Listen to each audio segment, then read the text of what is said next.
DIY mini cut off gamit circular guys.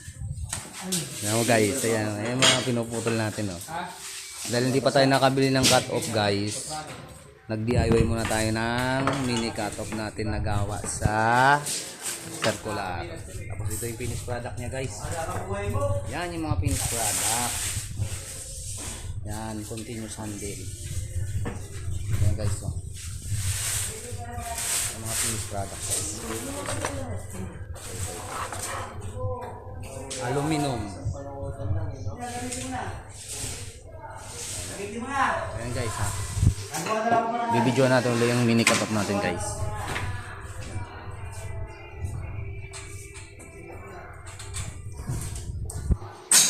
Angat. Yan.